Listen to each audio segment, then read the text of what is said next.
Mr. Praveen Naidoo, Group Executive for Communication and Brand at Telkom, to welcome delegates on behalf of Telkom. Telkom has been with Highway Africa right from the start as a founding partner. We're very grateful for your support, loyal support over the years.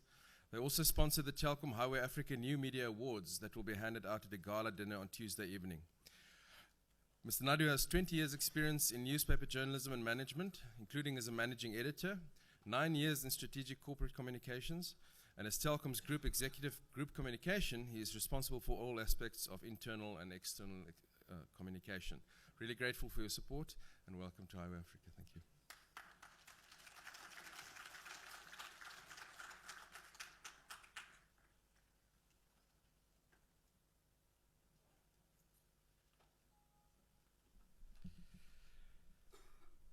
Thank you, Professor, for the very warm welcome. And I must say how exciting it is to be in this quaint little town that people have referred to, the self-proclaimed most beautiful university campus in the world.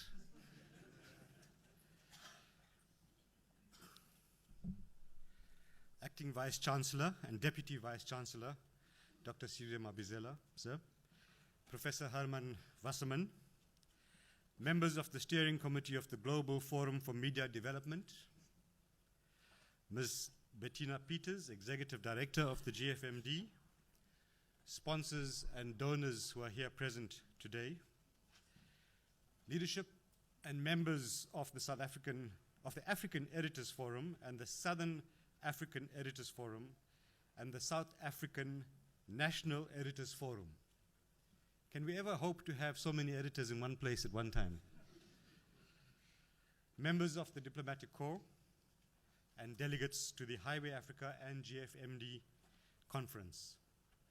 Thank you very much for this opportunity to address you. In December 2011, just under a year ago, The Economist produced an article under the headline, "The Sun Shines Bright." The article stated, and I quote, "Since The Economist regrettably labeled Africa the hopeless continent a decade ago, a profound change has taken hold. From Ghana in the west to Mozambique in the south, Africa's economies are consistently growing faster than those of almost any other region in the world. Economic change has made life more rewarding for Africans themselves. They have more opportunities to start businesses and get ahead than they have enjoyed in living memory." Unquote. Now, I find the last sentence especially encouraging. Africans have more opportunities to start businesses and get ahead than they have enjoyed in living memory. This begs the question, what is driving the continent's growth? It is quite clear that information and communication technology is a major influence in this regard. Consider that mobile subscribers are expected to number some 800 million by 2015 on the continent. That internet usage in Africa is growing by more than 2,500% annually. And that when it comes to social media, the continent has witnessed a vast awakening, as demonstrated by Africa's 32 million users of Facebook. Perhaps the best summary of this growth in ICT comes from Standard Bank's Simon Fremantle, who wrote, "Through embracing telecommunications with such vigor, Africans have bridged a gap in the developmental trajectory." So the African narrative of today is one of ICT tools being used to warn citizens of floods or cyclones, of cell phones that are used to provide farmer advisory services, of so-called talking books with battery-powered computer chips that bring text-to-speech capabilities to early readers and learners. But it is also a narrative of underdeveloped infrastructure, constrained access, and limited connectivity. And that is where that question mark that Chris referred to becomes so critical in our future and so essential for our current debate. Because 12 years into the 21st century, we still find that while an ever-increasing amount of diverse information travels through cyberspace at the press of a button, millions and millions of Africans are still eking out a living from the unforgiving soil. As long as this is the case, we cannot in truth speak of the universal success of the World Wide Web in achieving our developmental goals. This is not how it should be. The victims of what is nothing less than a digital famine need to be brought into the developmental fold. And so as a new story emerges from Africa, a story of hope, a story of triumph, we cannot ignore that essential question. On the 11th of May this year, at precisely 12 noon, a very significant event took place on African soil. The West African cable system became ready for commercial service and was commissioned shortly thereafter. Now, the significance of this moment must not be underestimated. The submarine cable, we call it WACS for short, is the largest cable system to ever land in sub-Saharan Africa. It stretches for some 16,500 kilometers, all the way from South Africa to the United Kingdom. In between, it lands in 14 countries, and for 4 of these countries, Namibia, Democratic Republic of Congo, the Republic of Congo, and Togo, it heralds a first ever direct connection to the global submarine cable network. Now, I think we're all aware that undersea cables offer unprecedented data carrying capabilities, which are measured in terabits these days. WACS has a capacity of 5.12 terabits per second. Unless you are very au fait with technical terms, that might not mean much. So let me try and describe these capabilities in more common parlance.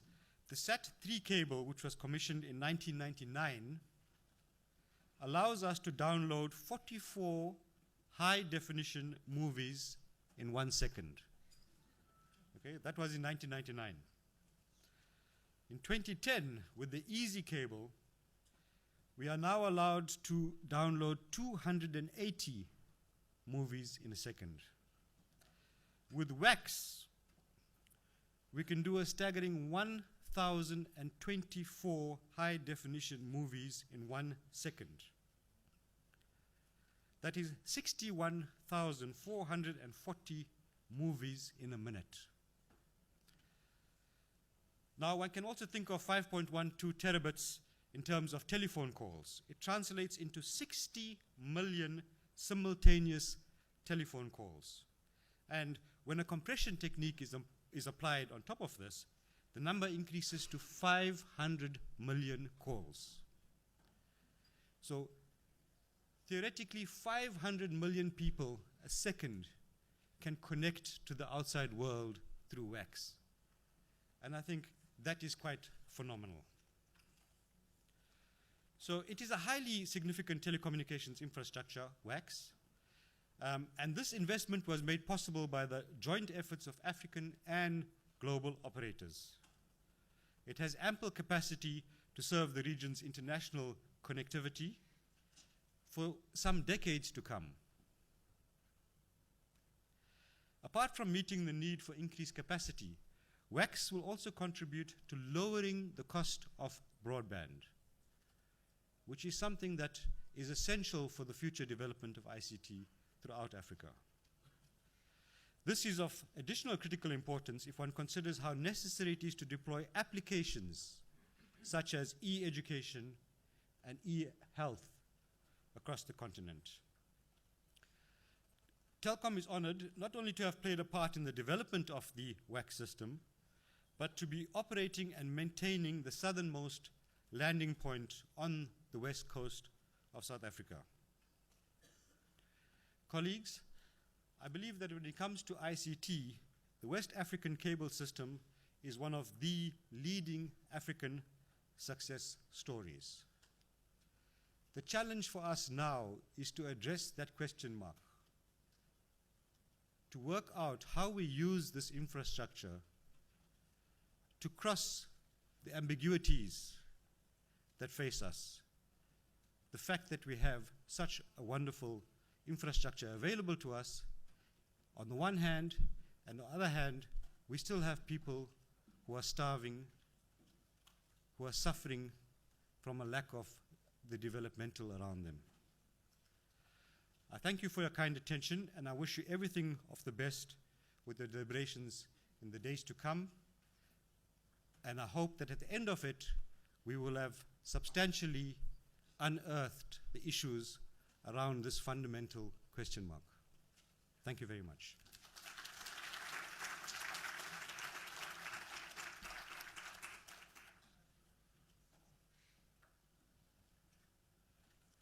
Thank you very much, Praveen Naidoo. I would now like to ask the Acting Vice-Chancellor to introduce our keynote speaker.